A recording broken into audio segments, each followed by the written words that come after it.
Well, good morning, everybody. Happy hectic Saturday. It has been what you say in the country, it's a Saturday that has been, that type of smoke coming out the top of your head emoji Saturday. But good morning, everybody. I'm sports family therapist, licensed marriage and family therapist, and host of House Talk Pregame. How y'all doing this morning? Y'all know who that crazy guy is. He my Santa Claus. I got my personal Santa Claus as a co-host. Morning. I'm Ronnie Ransome, former student athlete, current professional counselor in Virginia, and welcome back to House Talk Pregame, episode 123. Welcome. Yes. We have a very special guest lineup for you all today. This is going to be a very special episode. Probably going to be one of my personal favorites that we've done this season. We have Assistant Director of Human Performance for football at Texas Christian University, Mr. Tyrell Brown. Good morning, sir. How are you?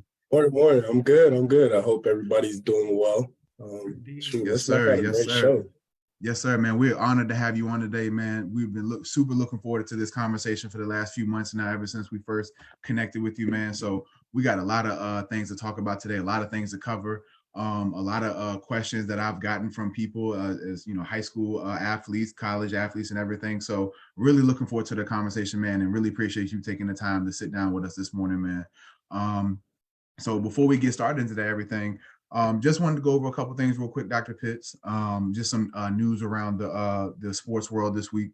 First and foremost, though, on a somber note, definitely want to send our condolences and prayers to the family of Shaq Barrett.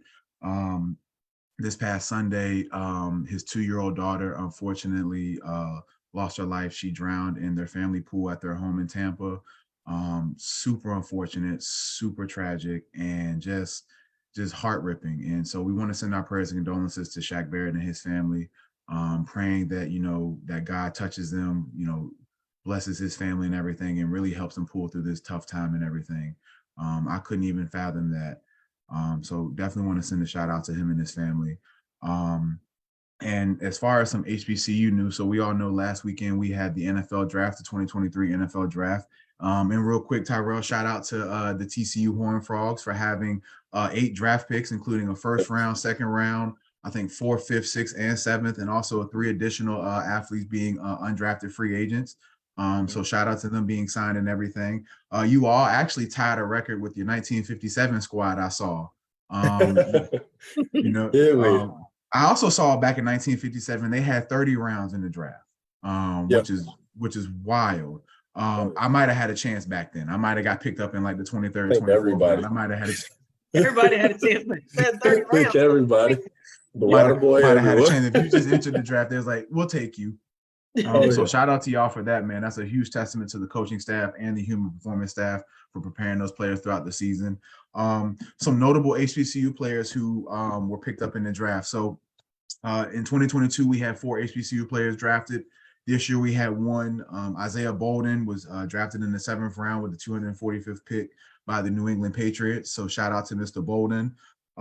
Some other notable signees who were picked up by NFL teams. We had Aubrey Miller, linebacker from Jackson State, was picked up by the Miami Dolphins. Isaiah Land, the defensive end from FAMU, was picked up by the Dallas Cowboys.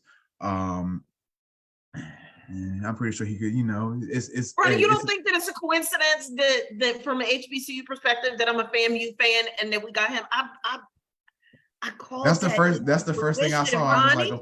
I was like, of course he was. I was like, Dr. Pitts has some influence on this one. Yeah, man. I put all my energy on it. Now just needing to perform. There we go. We got Shaq Davis of South Carolina State was picked up by the New Orleans Saints. We got Andrew Farmer of Lane College was picked up by the Los Angeles Chargers. Mark Evans of Arkansas Pine Bluff was picked up by the Saints. We have Dallas Daniels of Jackson State was picked up by the Broncos. Dejon Warner from Jackson State was picked up by the Chicago Bears.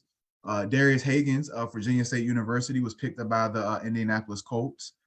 Joshua Pryor was picked up by the Washington Commanders of Bowie State. Emmanuel Wilson of Fort Valley State was picked up by the Broncos. Claudine Cherilus from Alcorn State was picked up by the New York Jets. And Cameron Peterson was picked up by the Baltimore Ravens. So shout out to all the HBCU players who get the opportunity to showcase their talents on the NFL stage at mini camp and hopefully training camp come July. And once again, Tyrell, shout out to TCU for the players. You also get to showcase their talents for NFL squads and mini camp and also training camp as well, man. So Dr. Fitz, before we get started, do you have any news or anything you want to share before we get started? I don't have any news, but I did decide that I want to do a mental health tip. Obviously, you know, May is Mental Health Awareness Month. And I was sharing with my husband yesterday that I had this aha moment in doing the work that we do day in and day out. And I think I've shared over the past couple of weeks that currently my caseload is couples heavy. And I'm not even going to lie to y'all. Some of them folk get on my nerves. They get on my last nerve. And I say that with the utmost professionalism. They know they get on my nerves because I tell them. That's because that's the type of, I'm a human therapist. And I'm like, you know what, y'all get on my nerves right now. And I tell them straight up. But what I came to realize, and I'm tying this into our topic today as it relates to this word journey.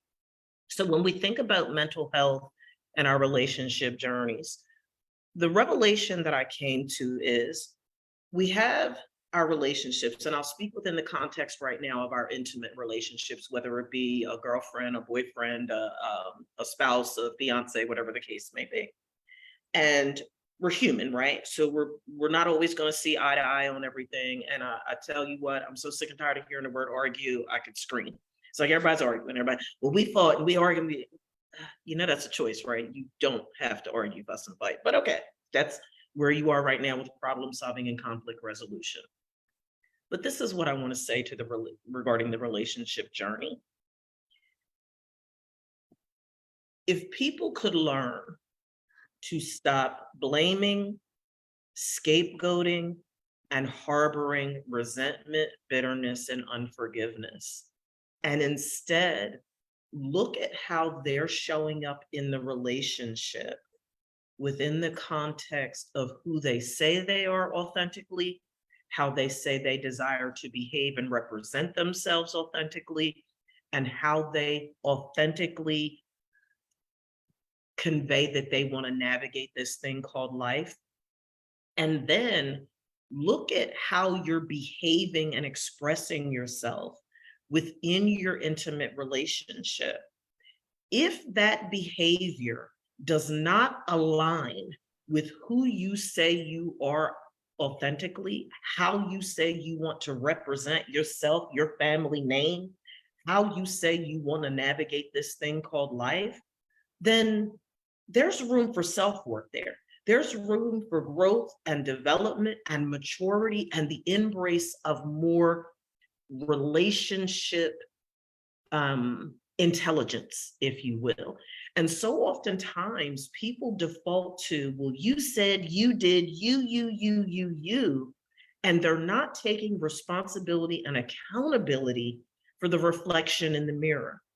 Our human nature, I would suffice it to say that it's safe to say more times than not, attracts us to people that are some form of reflection of ourselves. It might not be an exact replication of yourself, but I said to a couple yesterday that I was working with, now you know what it's like to be in relationship with you. And they're like, and I said, you all just disclosed virtually the identical information to me about your individual relationship with yourself, but you didn't hear each other. You don't even realize, because you're so busy pointing the finger at each other, that the very parts of your partner that you dislike are the same characteristics that you yourself possess and demonstrate on a daily basis. So in essence, do you really dislike your partner or do you dislike you? Sounds to me like you dislike you. So I say this, if you give yourself permission to pause, take a step back, and look at the reflection in the mirror, and you realize that how you express yourself and how you behave on a day-to-day basis is not truly representative of who you say you are authentically, you have work to do. I'm accepting new clients. That's all I have to say. That was a hell of a pitch to get new clients. I'm trying to tell you. I like that. I like that. That was a hell of a pitch right there. I like that. I like that. Well, thank you for sharing that mental health tip of the week, Dr. Pitts. I think when we talk about, projection of insecurities and projection of fears and concerns, how we place that on other people, I think a lot of times we don't always observe that or see that, especially when, sometimes we view things from a hurt mindset too, and to your point, hurt people. And when Walking you are wounded. stuck in, when you're stuck in that constant cycle of hurt and thinking that, hurting people are going to unhurt you, it's kind of hard to really step away until you make that decision to be like, you know what, maybe this is about me just as much as I think it's about the other person too. So thank you for sharing that. And like Dr. Pitt said, our topic for today is the athletic journey. And what that means, how can athletes, really set off on that athletic journey physically and mentally?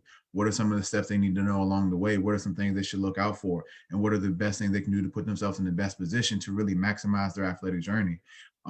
Which is why we brought Mr. Tyrell Brown in today, because his athletic journey, his story embodies and emboldens that very topic right there.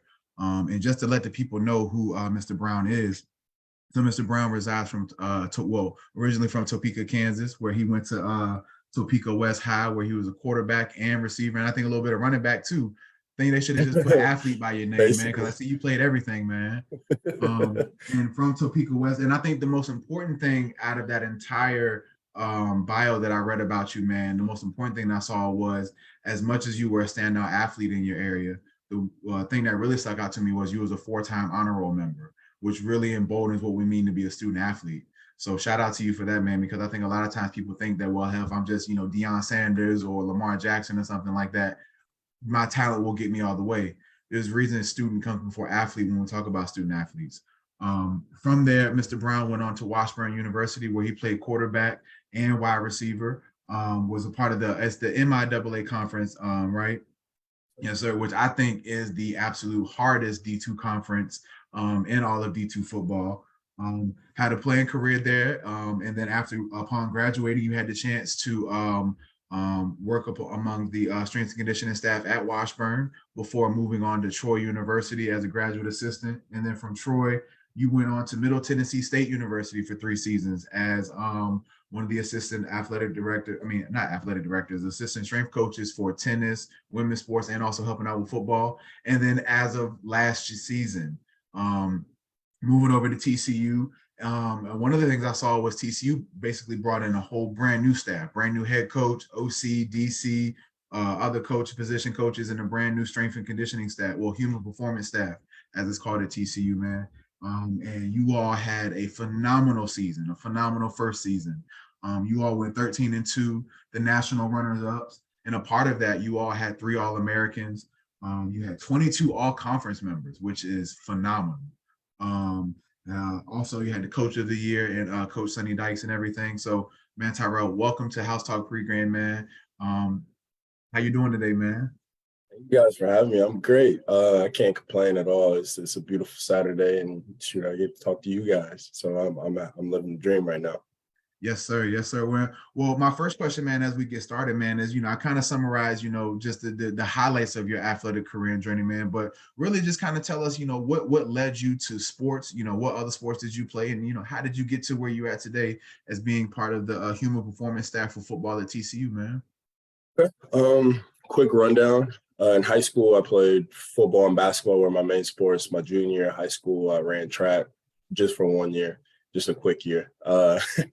And then from graduating high school, going to Washburn was a good time. Like I enjoyed it. I grew up a lot while I was there. My head coach, he pushed me a lot. Craig Shurik, he's a great, great man. Going into just football wise, like making the transition from quarterback to receiver, that was a little bit different for me. Because I played quarterback majority of my life, and then moving to receiver, it's like you can just be an athlete and be able to do the things that you want to do as far as like just move around in space and just kind of have a little bit of fun with that. So I enjoyed that. But the biggest thing for me is that I dealt with a lot of injuries. And so with those injuries, I had torn my ACL twice. And so that kind of set me back a good amount of times. Back-to-back years, I had torn my ACL. So with that, like I had to truly think of different outlets after football. Like, what am I going to do after football? Because this might not work out just because of my injury history. Like a lot of NFL scouts and a lot of GMs, they don't really take too kind of like a huge long injury history, especially if it's a catastrophic injury like 2 torn ACL. So with that being said, like I always loved being around football or sports in general. And so I wanted to stay around that. So I was in exercise physiology was my major. And going with that, kind of as I was injured, you started an exercise science club. I need to keep busy and do some things because I figured out that being a regular student, that was boring to me.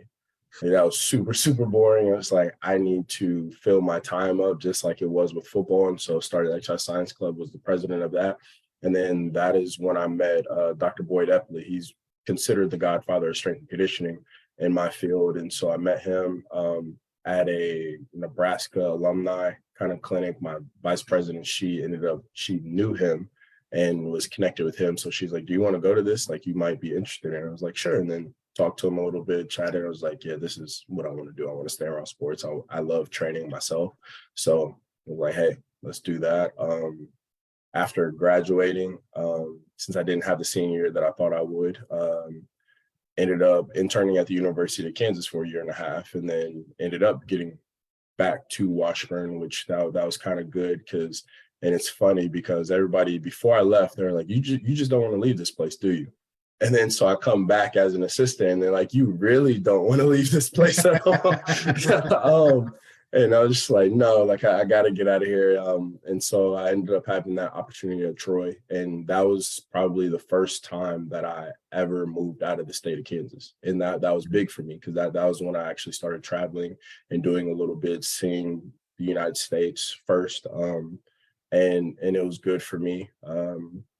While I was at Troy, I ended up meeting Coach Kaz Kazadi. I knew about him, heard of him beforehand and everything like that. And when I was at Troy, met him, had a great conversation with him and stayed connected with him. Ended up moving to Middle Tennessee. And then that connection with sticking with Coach Kaz, because growing up, I always loved watching his presentations and how he can captivate a room and just captivate an audience and just hold you with every word that he's saying. And so I always thought, I was like, man, it'd be great just to meet him, learn under him, everything like that. And just so happens in the year 2022, I get to work with him. And I tell you, me working with him, that was like drinking water from a fire hose. Like, it was different when I got here. But it was a good difference because it definitely made me grow. They threw me into the fire. I didn't have a level group or anything to coach at first. So I kind of had to find my niche and find my way. And just with him slowly grooming me and throwing me in here and there, and then allowing the players to hear my voice every now and then, like, it definitely helped me grow. And he gave me a lot of autonomy to be able to do the things that I can, because with me being injured in college, my biggest thing is I had to do a lot of research for myself in order to figure out a way to help myself move a little bit better, move better, feel better, be more proficient at the different things that I was doing with playing in space. And so that has helped me into my career now. My experience has definitely got me to where I am and be able to do things that I can now. That's dope, man. That's dope. Such a dope story. I did want to ask you, because me and you kind of have some similarities when it comes to injuries in college football. My final 2 seasons, I played through 2 torn meniscuses in both knees. And I've shared on the podcast on several occasions how either before the game or at halftime of each game, my last 2 seasons, I was getting a lidocaine shot in both knees just to, get through the game or get through the half and everything. Had the surgeries in the off season and whatnot, and, really put my body on the line for the team and everything.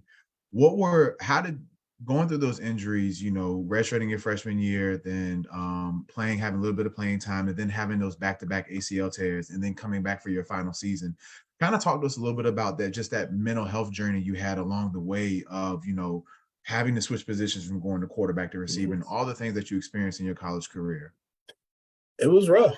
I will not lie to you about that. Like, that was probably one of the roughest things, like, times in my life, just because of whether it be family situations that were kind of going around. Because my cousin, right when I turned 21, In 2013, he was killed in a double homicide, suicide kind of situation. And so like that kind of messed me up a little bit there. And like that was kind of like the start of like my injuries. I messed up my ankle like during that year. And then going into everything else, tore my ACL and everything. So it was just kind of that 2013 year was a little bit of a struggle, but going into that 14, that was when I tore my ACL. And then, okay, shoot, we got a year to recover, a year and a half or so. It's like, all right, we'll be good. And then like coming back, I had to have another surgery to clean out my knee a little bit because I had some problems going on. So that was like towards the end of that year.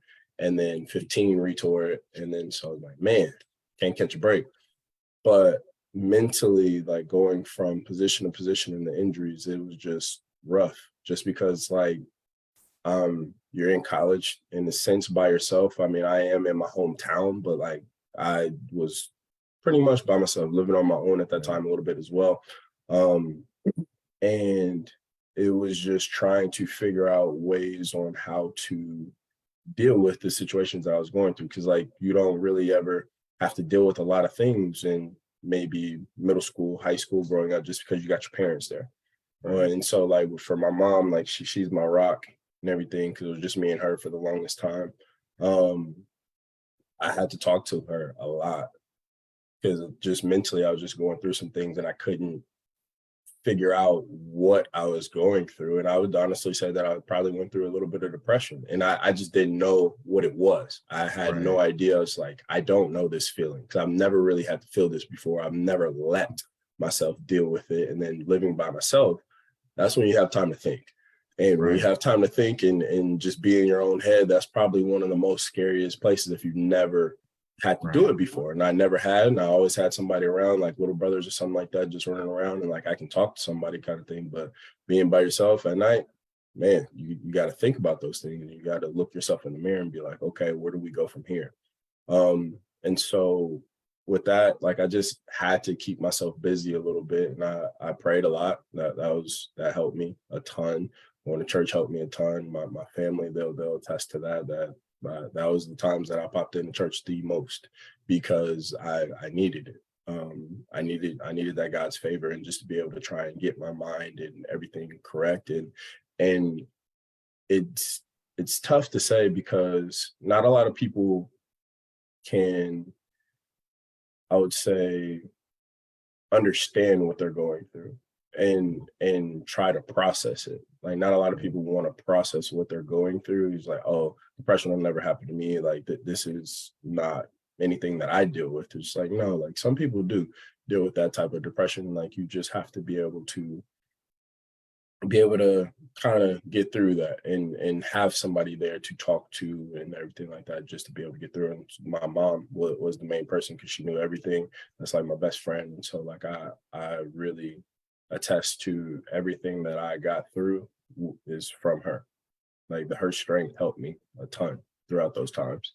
So dope, man. Ronnie, can I jump in? Absolutely, go ahead.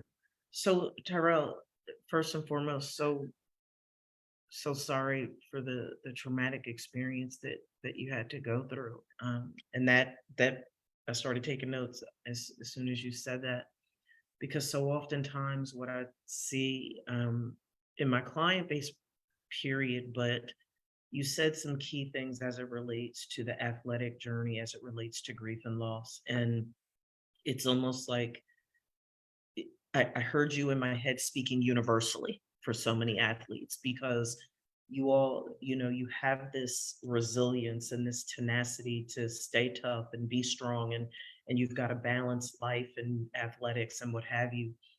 But the key word that you said is process, right? And so oftentimes athletes don't understand the importance of that process, and knowing that the keeping busy, as you said, and the different ways that you described it, all of those are critical interventions that we recommend, and because they represent the support system, right? You have to have a support system, because that isolation piece that you mentioned is so incredibly dangerous, because the mind, it will get you, right? That's why it's called mental illness. What I wanted to add to that as it relates to the process is that working with someone like Ronnie, like Dr. Pitts, like any other type of mental health practitioner outside of the athletic arena can be extremely beneficial to helping to navigate that process more effectively, because you do need to be able to unpack it. I've mentioned previously on the show, I take my clients through a process that I call the chain breaking activity. And what that chain breaking activity does is it has them to pinpoint a specific current or historical pain evoking or fear evoking experience that they've had. And they have to be able to identify the fears that have come up as a result of that, any negative feelings that they may have had for themselves regarding that. They need to be able to clearly define how the experience impacts how they express themselves and how they behave. And then they need to be able to identify any negative self-talk that they have in relationship to that experience. And then you have a cord, the cord that connects the chains. That's their interpretation. And that's the big part of the process that a mental health practitioner can help someone to get greater clarity on, so that they are more informed, if you will, of how they may have a distorted perception of that experience. Because so oftentimes in that tragic event that you described, particularly the suicide piece, right? Anytime there's suicide, people, present included, what could I have said? What could I have done? How did I miss this? It becomes easy almost to blame oneself for, I should have known, I should have seen, I should have done. And you need someone that's neutral, that has the professional skill set to be able to guide you through that process in helping you to be able to navigate with greater clarity. So I just wanted to add that, because that process is such a critical part of people's healing trajectory, and it's so impactful in how they think, feel, function, and navigate life moving forward. So I just wanted to add that. Thank you for sharing that. Absolutely. And to just piggyback off of that, also too, Tyrell, also talking about how you were able to still find healthy ways to manage your time and find things to keep your time preoccupied. Because one of the things that I kind of struggled with was, how did I keep an idle mind preoccupied when, when I had my meniscus repaired, you can't walk for 6 weeks at a time, so you just sitting in a room, by yourself all day. And I think a lot of times as men, when we finally get that downtime and idle time, it's almost like all those thoughts that we put off to the side because we're trying to be present in the moment, present on the practice field, present in the weight room, present in the film room, or present in the classroom or study hall. We finally get that chance to go back to our dorm room or our house or whatever and really sit by ourselves, and all those emotions just flood us. And sometimes athletes choose substances to block that out. They might choose, sexual acts to block that out. They might choose, going to, go spend money, whatever the case, choosing a whole bunch of alternatives to handle those emotions. And so for you to highlight some of the positive things that you tried to do and find time to invest in, man, that speaks volumes and really powerful. And so as you transition, man, as you come into TCU and everything, my next question is, the championship run you all had last year, awesome, phenomenal. As a fan of college football, I'll be honest with you, did not see you all coming. I think I can speak safely for a lot of America that nobody really saw TCU coming. So kind of just like give us an overview from your perspective of what that championship run was like. At what point, did you all know that like, oh, this legit, like we really like, we got this. And then, just kind of like walking through that entire process all the way from, June through January. Well, shoot, going from June, we knew that we could have a really good team. It was just, we just got to put it all together. And that was just the main thing, is just being disciplined and detailed, determined, and then dignified as far as like our athletes, just make sure they treat everybody right, and then doing your job. You do those 5 things, like everything's perfect for you. Yeah, everything will fall into place. Right. Better words there. Everything will fall into place to where you'll win those games, those close games that you need to, because if you're doing the things that you need to as far as nutrition, hydrating, making sure that you are ready to go before a game, whether it be in practice, everything that you're doing is to 110%. You'll win those close games, those close overtime games. So I mean, we kind of had the schedule laid out for us, and just we're all right. We kind of hit everything in phases and just making sure, okay, this is what we need to be aware of during these 3 to 4 games. This is what we probably need to be aware of, everything like that.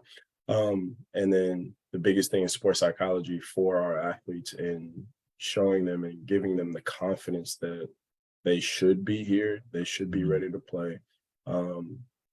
And this is your game, take it over, like win it. Every game that you play, you're going to win. And you just have to create that environment and make sure that your athletes have that mindset to be like, this is the game that we're going to win. And that's the whole bars about that, like you're ready to go. So starting the season off in Colorado, I mean, that was pretty big. It's definitely different. I would say Colorado Stadium is probably one of the beautiful places that I've probably been. And it was really nice, just the aesthetics of everything, environment wise. And then just playing that game, like you get your starter, he gets hurt. Then you bring in Max Duggan, which Max is one of the most competitive people that I've probably been around. And like you just see him just play football. He is a baller, like hands down, he is a baller. And so he came in there, took over after Chandler got hurt, and we just kind of rocked and rolled from there.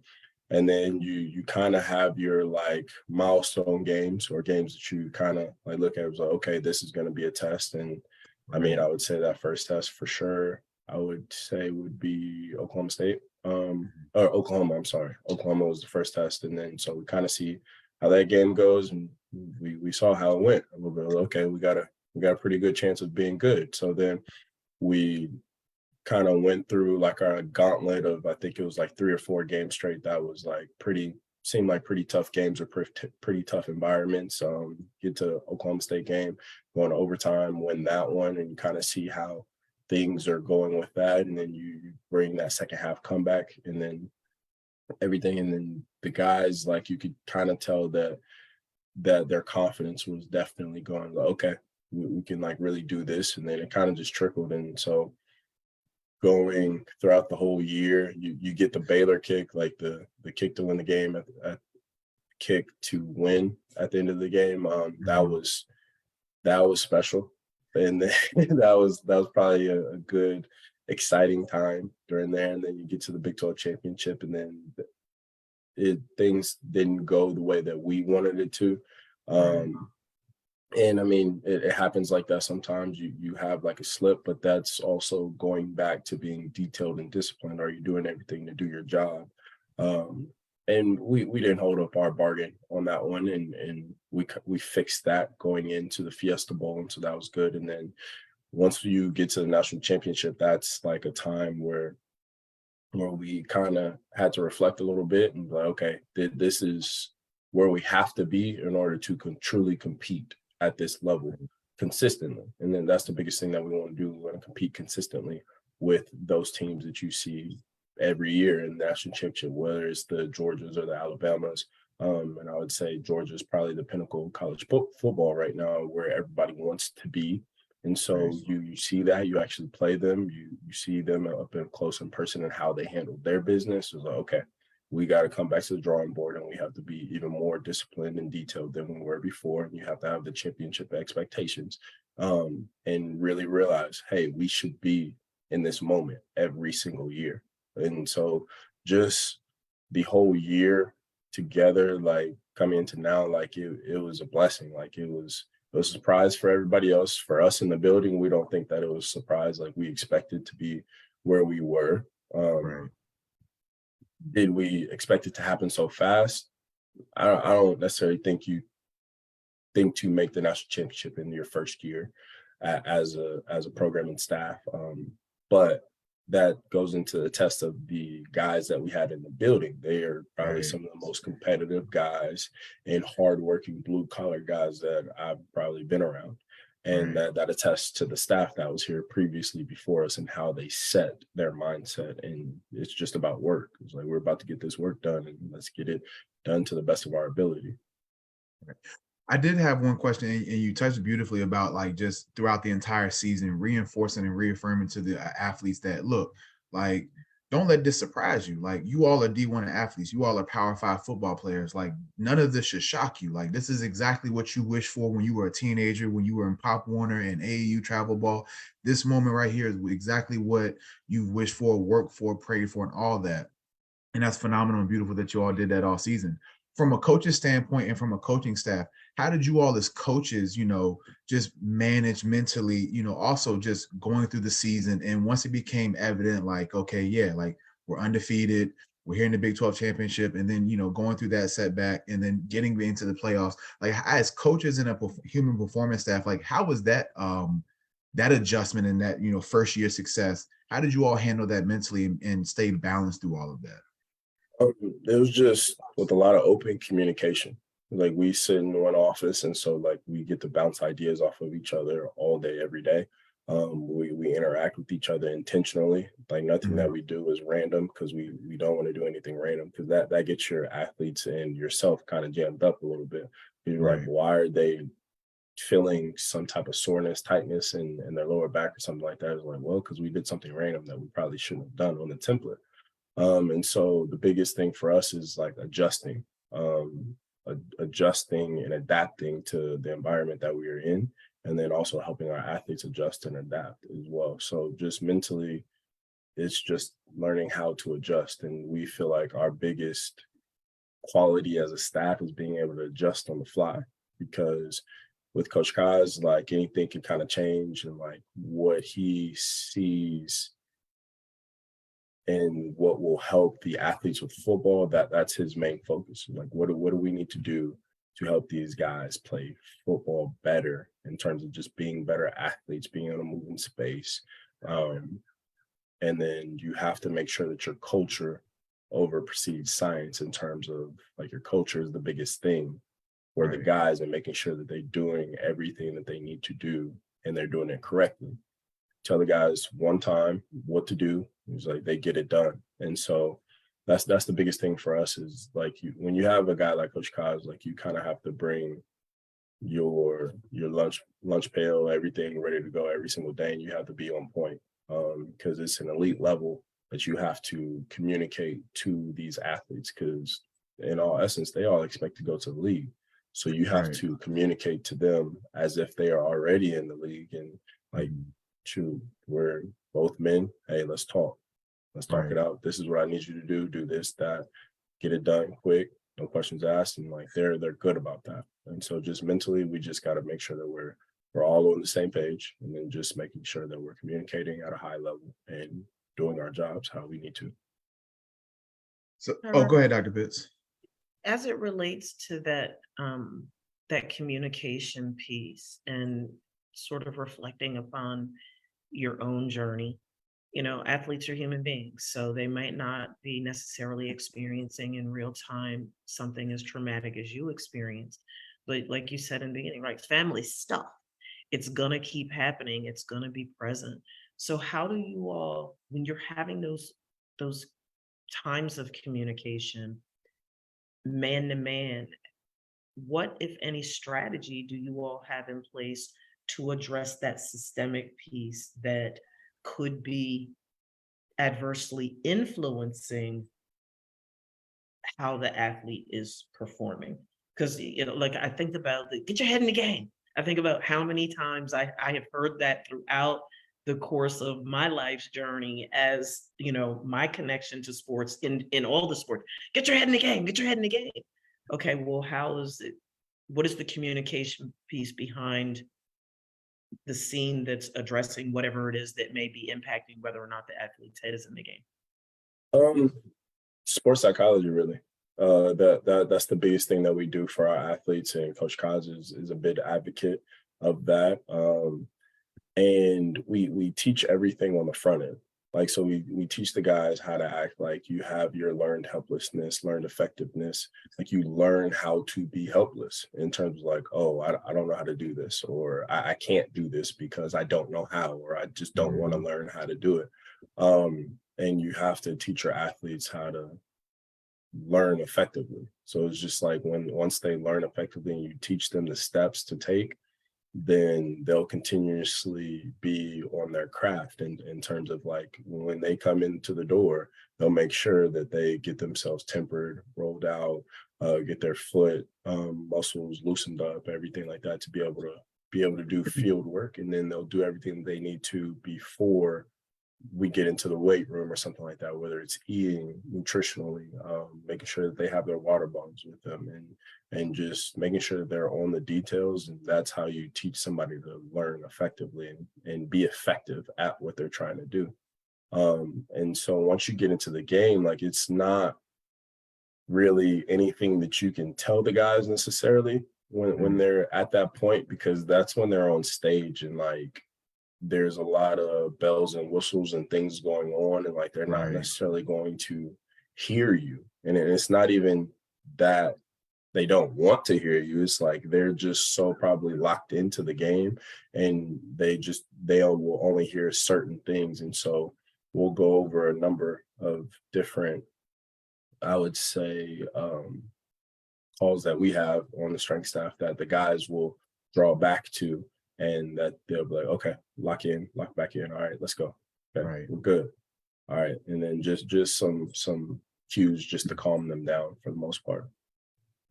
And I think that's a beautiful thing to do. And one way I would describe what you just talked about is kind of like helping the athletes when they come in unlearn and relearn maybe unhealthy coping skills and learning new healthy coping skills. And one of the things I always, talk to young student athletes about, especially teenage student athletes as they get ready to transition into college, just from a life perspective, from birth to 17, we rely so heavily, the helplessness that we talked about, that learned helplessness of relying on our parents or caregivers or our guardians from that time period of, being able to supply us the physical and emotional needs and safety and security that we all need as humans.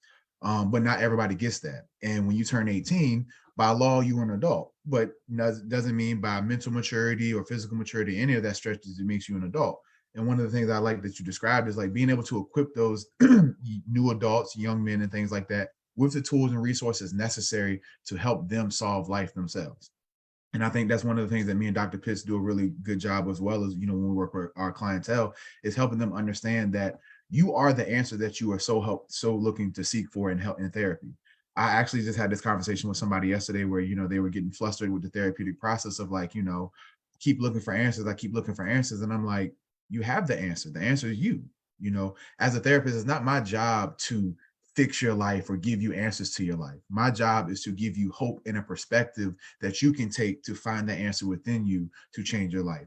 And a lot of times when we have athletes coming into school, a lot of times coaches might not understand the full background of the full story of where they come from, because even on both sides, and this well, being a former student athlete, on the recruiting end, as an athlete, you're putting on your best foot forward. And as a coach, you're putting your best foot forward. It is not until you all get in there, sign that national letter of intent, and really get in the program, get in the locker room, and getting to those meeting rooms, that you really start to form that bond. And like you said, being able to identify some of those triggers or some of those characteristics and behaviors early in the athlete, their freshman year and things like that, can, be the difference between having a third year, fourth year, junior, senior, who it can be a team leader, can be that vocal leader and that mentor for the younger players coming in. That's extremely important. And I'm glad you mentioned it. And I'm glad to hear that schools are now starting to take that more seriously.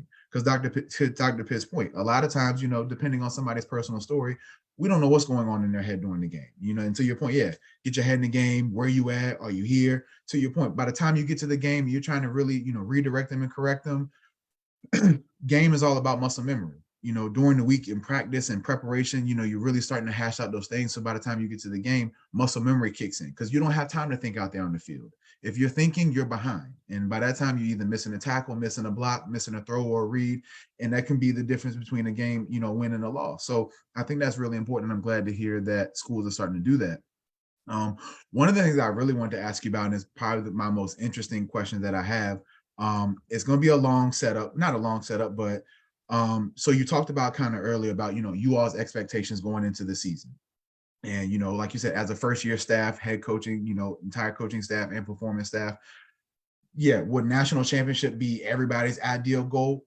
Absolutely. Theoretically, that's in team sports, winning it all is the goal. But realistically, like first year, let's have a winning record. let's win the conference. Like, first, like realistic goals. And then boom, you over exceed that, right? And so we had this conversation last week about, when Giannis talked about what it really means to be success and failure. And we had that debate. And I wanted to, kind of ask you in framing this question. So you all made it to the national championship game. Things didn't go your way, right?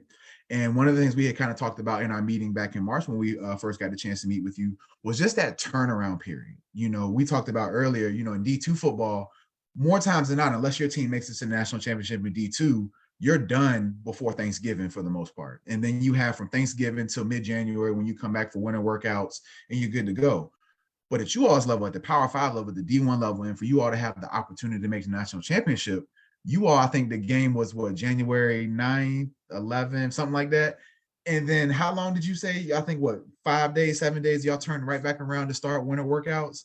Like that entire process just is mind-blowing as an athlete.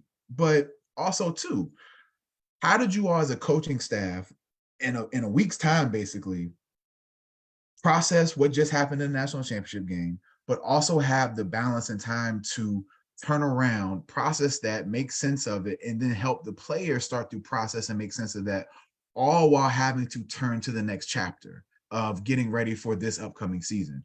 What was that process like? It was fast, I'll tell you that. That was the biggest thing, because no one on the staff had really experienced being that deep into, I would say, college football playoffs or getting to the national championship. And so like it was a new experience for everybody. Mm-hmm. So we just all had to, like we talked about, communication is key. We had to communicate, like, one, how we felt about the national championship game, and then like what did we need to work on to get better for this next year or even just the winter. And then how can we help the players get better? Because the biggest thing was like more so staff first. It was like, okay, how do you feel? Like what can we work on to be better? Like what do we need to work on in order to help our guys? And then what do the players need right now, kind of thing. So the biggest thing was like making sure that they were healthy and getting through everything that they needed to, not put too much on their plate once they first got there. And then also you got to integrate the new transfers that are coming in, and then also the new high school early enrollee guys. So that was a new dynamic as well. So you, in all retrospect of how the transfer portal and everything is now, like you're going to have a totally new team probably each semester, if you truly think about it, for the most part, because you're always going to have some new people coming in, whether it be coming in through winter or coming in through summer or even the fall. So you just have to really think, hey, I'm going to have a new team. So we need to go back to the basics and hammer out the details and just be fundamental with what we're doing, making sure that the athletes are moving well, make sure that they're prepared to do the things that you're asking them to do. And then also just making sure that they're good on their nutrition and hydration. Those are the biggest things that we kind of had to look at and be like, okay, where do we need to help influence these guys a little bit more?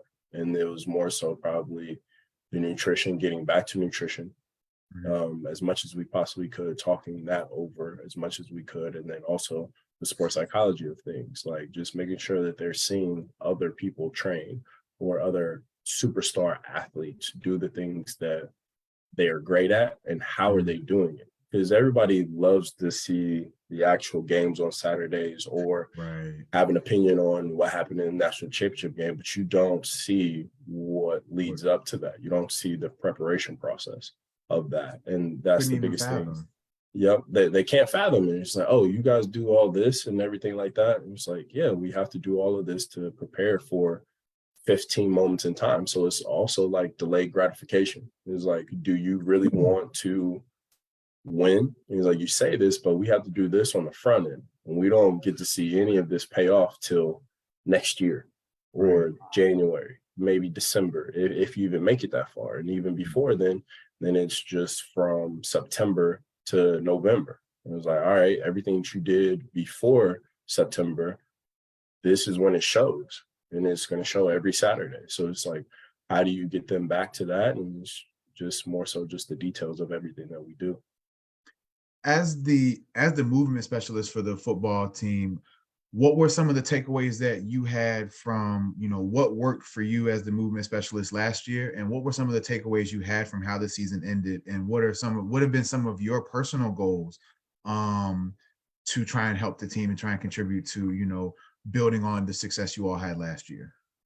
The biggest thing that I saw coming in last year was like just more so ankle mobility and just movement. Guys being able to move, like whether it be tight low backs or they're just stiff. I mean, it's like just getting them to move better was as a staff, our biggest challenge, I would say, is just getting them to move better. Is like, how do we get them to move better? Because coming into the process, we thought we were engineers and going to revamp this whole new way of training and doing things that we needed to. But as we got to the guys, was like, okay, like they're good. We just need to be mechanics and just tune them up a little bit, just fix little things here and there and just do the things that we can with them and just get them to train. Because it's like just the consistency of training they weren't necessarily used to. So it's like, all right, bet. So this is where we figure out, okay, these guys do love to train, but it's like we have to just show them properly how to do things, and then so that they can teach their other teammates while they're on the platforms and everything like that. So then that gives us another coaching eye. And so it's just being more efficient with being able to guide the athletes through what they need to do and the different types of exercises that they have. And then also making sure that they know what to look at for their teammates in order to keep them safe and healthy and available. Those are the biggest things that we wanted to do, is keep guys available and healthy. And I think I would say numbers wise, it definitely showed that with the number of athletes that we needed to be healthy, and that's just going over with our staff and being open and communicating about everything that we're doing and just professional about it. And so the things coming into this year are similar, just advance it a little bit more, not keep it so basic or elementary. As Coach Collins likes to call it, he hates when we do our pre-prep because it's things that we do that's slow, long lasting and everything. But he's like, he just wants to hurry up and go. And it's like, hey, coach, we need to do this, like, so that the guys are healthy and available for once the season comes around, or even in spring ball when we had that, just making sure that the guys are moving proficiently at what they need to do. Can I ask a question about the healthy and available, but at the high school level? Yes, ma'am. Ronnie, and I think actually you may have touched on a little bit when we met with you privately back in March. When you look at the league and know that we dominate the league, and a lot of our high school athletes are coming from socioeconomically depressed areas, which means that the schools that they're coming from have very, very limited resources. And I believe it was last week or the week before, Ronnie mentioned how at the high school level, you've got all these different people doing your strength and conditioning that don't have formal education and my O-line coach, right? Who was the second in charge for the SWAT team in Chesterfield, was our strength and conditioning coach. Yeah, so bearing that in mind, these high school athletes, they have no control over that. But what would your recommendation be to them to sort of help them combat the fact that they don't have in some instances, they don't necessarily have the appropriate staff support that they need for their strength and conditioning? What would be your recommendation to them so that they could do a better job of managing themselves, because they don't necessarily have the appropriate support at the staff level in high school? The biggest thing to try to combat that, and I know coming from financially challenged like areas, like it's hard to do this, but the biggest thing is nutrition. Like whatever you can get into your body to allow yourself to have the energy to be able to train, to be able to hold up throughout practices, making sure that you're snacking. at those practices or training sessions and different things like that. It doesn't have to be anything too big. It could be like a small peanut butter jelly sandwich or some butter sandwich for those who are allergic to peanuts like me. I use a lot of some butter. And I didn't realize that there was some butter out there for those who are allergic to peanut butter until maybe like 3 years ago, if anything. So It's like crazy some how butter. many people are allergic to peanut butter now, or just Oh yeah. peanuts in general. Oh yeah, for sure. Like it's outrageous. And so everybody's like, oh, you're missing out. I'm like, no, I'm not. I'm good. I like my life. But with that, I would say the biggest thing to help them out is nutrition, whether or not they can like kind of drink a gallon of milk or something like that, like throughout a couple of days or something like that, then that'll kind of help you for the most part, and get you going. And then just making sure that they're smart with communicating on kind of what's going on with them. If something's hurting, make sure that they communicate that to their coaches, their sport coaches, and then also the strength and conditioning coach who is that, and just making sure that they can do everything that keeps them healthy. The communication is the biggest thing that will help them, because they communicate like, hey coach, like this is tight, or like I haven't eaten today. Well, oh, okay, let's go get you some food or get you a snack or something like that. And I know a ton of high school coaches that help out with that, or middle school coaches that help out with that, because I had those in my life and different things like that. Because I communicated with them, they kind of helped me out a little bit. Word. I know we have a few minutes left, Tyrell, and I hope you can maybe give us maybe 5 or 10 minutes over. I did have a couple more questions I wanted to ask you, and I'll try to go through them as quickly as possible. My next question is in regards to the transfer portal, and you talked about how with the transfer portal and all the things that have been going on with it, it kind of seems like you all almost have like assemble a new roster, or the roster kind of has a huge overhaul each season outside of just graduation and just regular transfers. As a former athlete, and now as somebody on at a Power 5 school where the transfer portal really can impact the shape of the roster and the culture of the roster, what are your thoughts on the transfer portal as a former athlete? And do you think it overall will be a good thing or a bad thing moving forward for student athletes? I think it depends on the person, because to go on the portion of the athletes who think that they can just transfer from school to school and possibly get a different outcome, I don't think that's best for them, in my personal opinion. But for the athletes that are truly genuine about them getting into the transfer portal, wanting to see some type of change, like whether or not that environment that they're at that school is conducive to them getting better, then they're like, okay, I need to hop into this portal because I'm not going to get better as maybe an athlete or even as a human being here, or it's just not the right fit. Right. And a lot of the times it's fit for some of the people. Okay, I don't fit here. Let's go somewhere else and like see where I'm wanted. Because everybody wants to be wanted. Like not like you'll go to a school just because of a logo or something like that. And then like once you get there, like, oh, you guys either one didn't really want me, or you don't want me now, or like I just don't feel wanted here necessarily. Whether it's my coaches or teammates or just playing time, anything like that.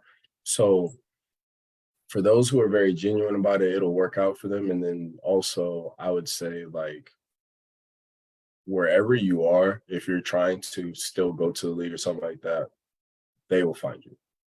Like that's like the biggest thing with that, because me being at a smaller school, yourself being at a smaller school, like we know people who have gone to the league from where we've been, and or even lower levels. So it's just like, if you're good and you're that guy that you think that you are, you'll be found. Like you'll put up the tape, you'll do the numbers, you'll do everything that you need to in order for that to happen. Now, injuries play a role in that, which in my case, in your case, like that happens. Life happens, but then that just means that God has another plan for you, and like you can impact the world in a totally different way. And it's not always our plan that will work out ever. Like that, it's never our plan. It's always God's plan, and like you just have to follow kind of what he has in place for you. Might not be what you want, but hey, it works out. Like Very for true. me, it wasn't necessarily that I made it to the league because I hadn't. And so I was like, dang, like my dreams are over. It's like, no, it's not. I have other dreams that I can go into that can put me into that space. And I mean, being here as a strength and conditioning coach or human performance coach, like football has always been my potato, and I'm a potato farmer. Like I use this from Coach Cobbs because like he says this, and it's like from football, I created a number of different outlets that I could do. Started Exercise Science Club because I was very interested in staying around sports or just the intricacies of helping others find ways to find a career out of having an exercise physiology degree. I got into that space because of football. It paid for my education. And then going into the other sports or the other career paths that I've had, whether it's being an assistant at Washburn, a GA at Troy, and then an assistant at Middle Tennessee, and then now here, it's all been because of football, because of my experience with playing football, and then also just being around football. And so you can create so many mixed combinations from one thing. And my potato has been football. So I've created different outlets for myself to be able to pay my bills one way, or be able to help people in my family pay their bills or something like that. And like, you can create so many different things from one thing. And so just long story extravagant off of your transfer portal question, like there's just a lot of different things in ways that you can go from being at a school and then going to another school, and it can just kind of help you out that way. Thank you for that answer, man. How do you feel that NIL has influenced, especially at the level of Power 5 football? I know for me, if I was playing football and we had NIL, I have listed off like 5 places locally that I know for what? It ain't even necessarily just the dollar amount, just to know that I could have the sponsorship, you know. Man, I would have collected a good chunk of change in my hometown, even out of Division II, if that was the case. We had NIL for me. Man. Do you think it's, and especially at your level, and I wonder if this is going to start to be the trend, because we start to see this trend in maybe other sports, like for example, women's college basketball, where we know unfortunately women's sports don't get compensated nearly as much as men's sports. However, for women's college sports, we see like Angel Reese at LSU and several other, you know, prominent women basketball players. They're staying in college. Well, I mean, they kind of have to stay in college 4 years anyways, but they're in no rush to leave, because for a lot of them, the more money they'll make more money in college than they'll probably make in their entire, you know, professional basketball career. Do you think that will also be the same for maybe college football, especially at the Power 5 level, where you might have a third-year junior who might want to test the waters, or, you know, they're being told they should go test the waters, but, you know, like, well, if I'm only going to be a third or fourth round pick, I can make just this much right here playing another year of college football, get better, get more experience where I know I'm going to be on the team, and then go try my hand at the draft. What are your thoughts on NIL, and do you see any possible positive or negative influence of NIL? You can always see a positive and negative in anything that you do, but I think it's positive more so because like the athletes will be more willing to stay in college a little bit longer, because like I'm already getting paid, yo. So like if I'm only going to be a third, fourth round or seventh round pick or undrafted, I can make more bread here. And it's just like I can make more money here, and then also I can just be around the people that I want to be around. It's like if I'm enjoying my time in college, why rush that? Right. Like it's just like this is the only time that I'm going to technically be a kid / adult. It's not either kid or adult. Like I can be a kid and an adult at the same time to a certain extent. So you get to live your college experience out with a little bit of change in your pocket, and then be able to kind of create your brand and then expand your brand at the university. Once you get to the professional level, like, yes, you do have a brand and you'll be able to expand it a little bit more, but like you kind of did that on your own in college. And then so once you get that platform of being in the league, or whether it be NFL, NBA, or WNBA, or baseball, any type of sport, professional sport, then like your brand is already built and it just expands and gets better. Like that your name is just that much more pronounced. So I think it would be very positive just because like you're already making money. It's like, why rush something? And it's Right. like you have a lot of people just rushing out and then trying to get to the league already. And then they don't have their degree, they don't have a fallback plan. It's like, okay, Right. like I'm already working on this fallback plan, whether I'm an artist and making money and putting my creations of art in galleries and different things like that. And it's just like a plethora of different avenues that you can make streams of income from. Hell yeah, man. Thank you for that. I got 2 questions, I promise, and then I'm That's out of good. questions, I promise. We're good. So my next and last question is, and so me and you, I think you're a year older than me, so I think you'll feel me on this. I think it's safe to say that we both kind of, when we graduated high school and got into college sports and everything, we kind of grew up with what we know as social media now. Like when I was in high school, it was still MySpace had kind of started to fade out. Facebook had became more relevant to the public, but Twitter and Instagram were right, like boom, boom in 2011 and 2012. And so, but we were already in college, going to college. So we kind of grew up with it. How have you seen the athlete change over the last decade with the influence of social media? And what are some of the things you see now with today's student athletes in college and how social media has impacted them? Just since you were a student athlete. I know I never got into the swing of the whole MySpace thing. Like I seen it. My cousins and family members use MySpace. I never got on MySpace. You didn't have a top 8, man. No. You avoided No. a lot of arguments, man. Oh yeah, I definitely did. For sure. But just how social media is now compared to back then, it's just like it's a world of difference, like truthfully. And like just saying like 10 years, 5 years within time, like being in 2010, like yeah, you're on social media, but it was Facebook for the most part. Then Instagram came around, what, 2011? End of I think, something 2011. like that. Yeah, 2011. And then like it was just like slow. It's like, how do you grow like your brand from there? And it's like nobody's thinking about a brand. Right. But like now everybody thinks about a brand. How can I get this money?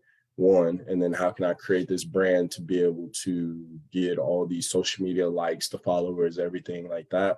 And it's just like a lot of people are more in tune to that, but like you see the reasoning why. It's like I have to build this brand for myself to be able to promote myself so that I can have more opportunities out in life. Because if you don't have the social media out there now, like back in, let's say 2010, when you just have pretty much Facebook, really, Facebook and I forgot the app that is literally similar to TikTok, but it was like a shorter version. Vine. Yep, Vine. I made one Vine in my whole life. And I was like, yeah, no, I can't do this. But like you see how no one necessarily really cared about their brand in terms of social media to an extent. But you see Soulja Boy back in the day, how he got hip and wild is from YouTube. Like everybody wanted to do YouTube and everything. And so just like now you have so many different areas to be able to go viral, to expand your brand and just to be that person, whether it's your real authentic self or the fake character that you've kind of created for yourself. But you can definitely do a lot more with that. And so I feel like athletes and I guess kids, like when I say kids, I push my age up a little bit there now. You unk now. You're not big bro no more to him. You unk now. We at unk stage. Yeah, exactly. It's like everybody calls me the uncle because I'm like, man, I'm not like that yet, yo. But they just have more ways to promote themselves, and I think that it can be good. It can also be bad, but I think for the most part, it is a good thing that people can push themselves to become even better because they're putting themselves in situations that without these apps or social media platforms, like how can you do that? You got to do it by word of mouth, or you got to go from business to business or house to house and just sell your product that you're doing. Right. And this is just an easier way for everyone to be able to sell their product at a more broad spectrum kind of platform. Is it a headache? My follow-up question to the social media, is it a headache policing or having to maybe be worried about some student athletes, you know, because football teams, especially at that level, have anywhere from 90 to about 120 on the roster, just give or take. Is it a headache at times policing that many student athletes, especially when you talk about social media? Because back then, when we were in college, you just had either Facebook and maybe just Instagram, but Instagram really wasn't even nowhere near what it is today. So you didn't have to be in. Back then, nobody cared what we said on social media. Like, I know for a fact I had to go clean up my Twitter from 10 years ago when I really started to become, you know, public and everything, because I was like, I know when I was 18, 19, I was saying things on there that 28, 29, 30-year-old Ronnie will be like, yeah, bro, you wilding now. Like, so is it a headache at times policing, you know, the young kids and everything when it comes to that? I don't necessarily think it's a headache, because if you just educate the athletes beforehand, like, hey, just be aware of what you're putting on to your social media, because it can affect your NIL deals. It can affect something that the perception that somebody has of you. Like, you always want everyone to have a good perspective of the person that you are, and making sure that that first impression that you make on somebody is a great one. And you don't ever want to make a bad first impression.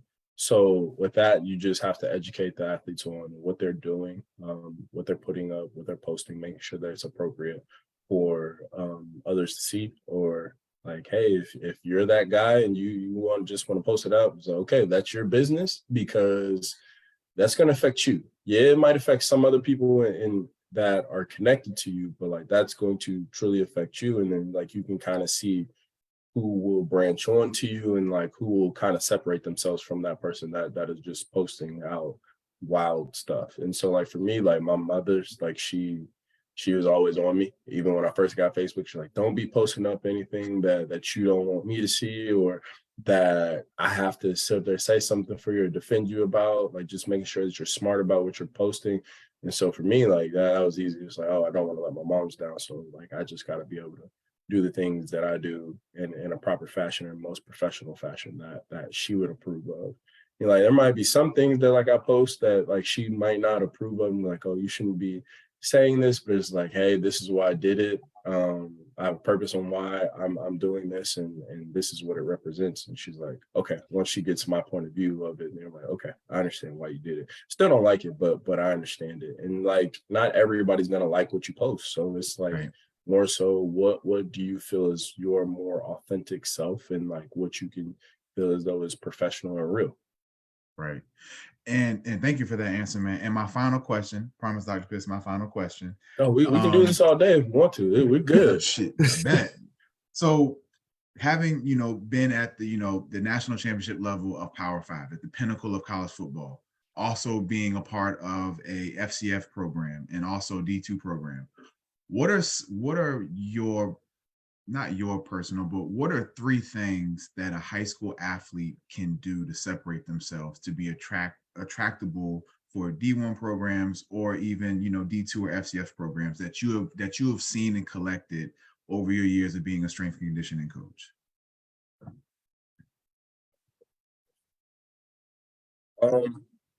The biggest thing I would say is just making sure that you stay authentic to yourself.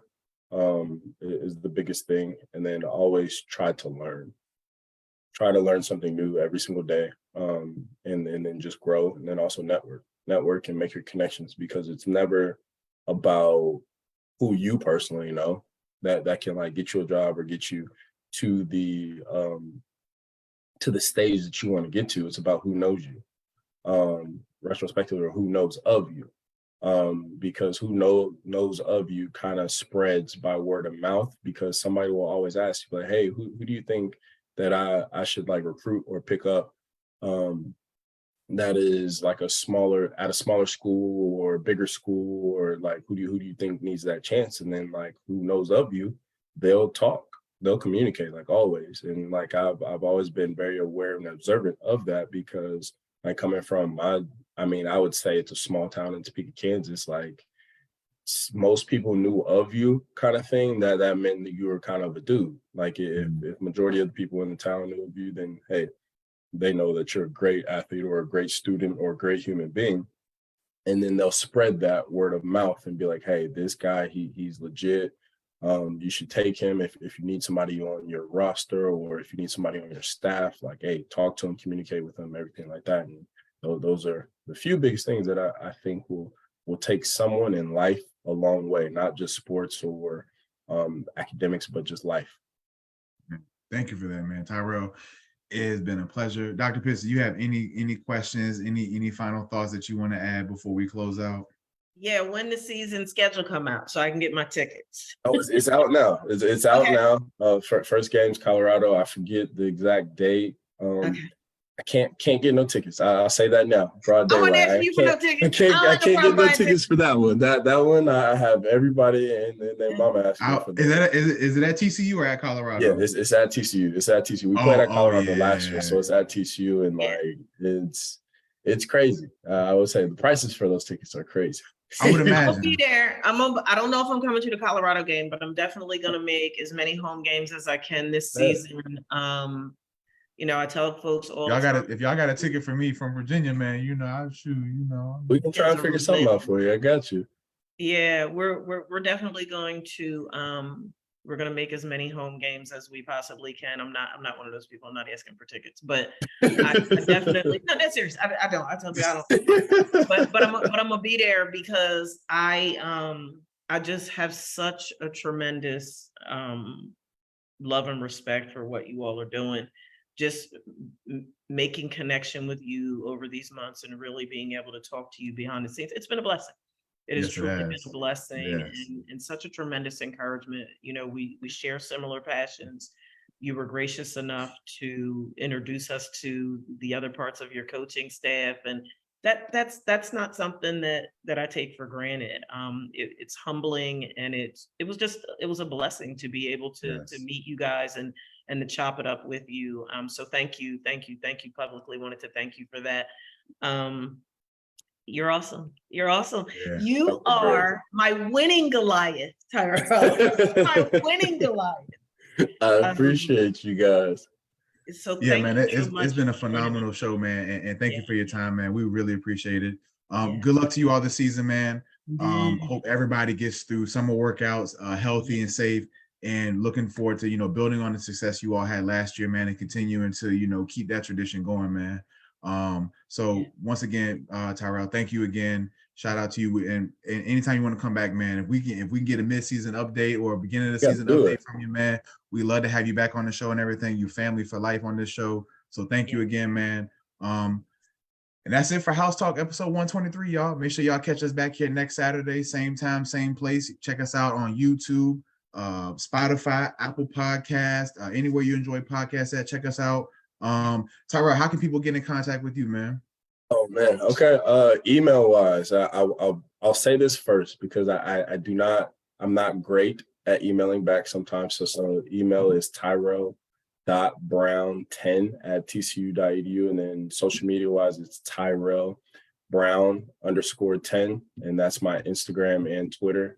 You guys can get in contact with me anytime that way, because I'm probably a little bit better about social media contacts and messages sometimes, most of the time when I see them.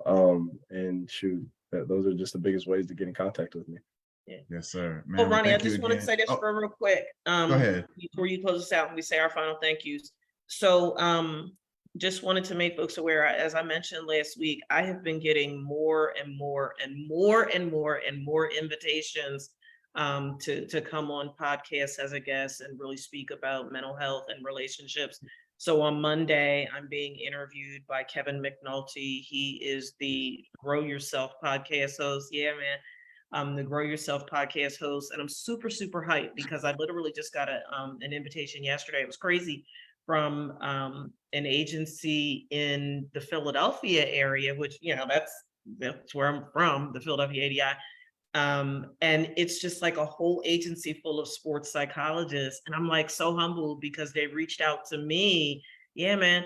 They reached out to me and invited me to come on their podcast. So I'll make that announcement once everything is finalized. But they Okay. want me to come on and talk about mental health and relationships within an athletic context. So that was super honoring. I was telling the gentleman who contacted me, because he's a graduate of the University of Delaware. I told him, remind me, I had to tell you a story about your Blue Hens and the William and Mary tribe. And that game is the reason why Dr. Pitts does not talk trash. I do not talk trash. I was one and done. I'm like, you know what? Never, ever again. So just really, really, really excited about what God is doing in my life and the additional visibility and the doors that are opening that are going to be so instrumental in taking, my agency, Legacy Life Coaching and Counseling, the Legacy Counseling and Life Coaching LLC, to the next dimension, looking to open doors here in the Dallas Fort Worth Metroplex real soon. So just honored, man, just honored and privileged. And on that, Ronnie, I'll let you close this out. Well, shout out to you and congratulations on both of those podcast appearances. Looking forward to hearing those. Tyrell, once again, man, thank you so much for joining us today. Make sure you all check us back next Saturday, same time, same place. Until then, have a great weekend, y'all. Peace.